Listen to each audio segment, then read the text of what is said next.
ادھر کا ہمارا جوائن کوتاوش نیوز سے نمائندہ حیات بلوچ۔ جی حیات بلوچ، کیا تفصیلات ہیں اس حوالے سے؟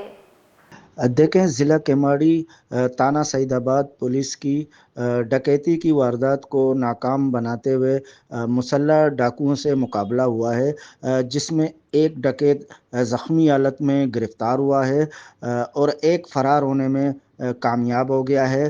یہ مسلح ڈکیت ہدایت اللہ نامی شخص کو لوٹ کر فرار ہو رہے تھے۔ اسی دوران علاقہ گشت پر مامور شہید مختار گمن چوکی پولیس پارٹی موقع پر پہنچ گئی تو ملزمان نے فائرنگ کر کے فرار ہونے کی کوشش کی۔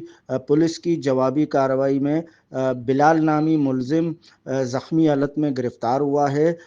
اس کے قبضے سے غیر قانونی پستول اور چھینا گیا موبائل فون اور کیش برآمد ہوئے ہیں، اور جو فرار ملزم جواد ہے ان کی تلاش جاری ہے۔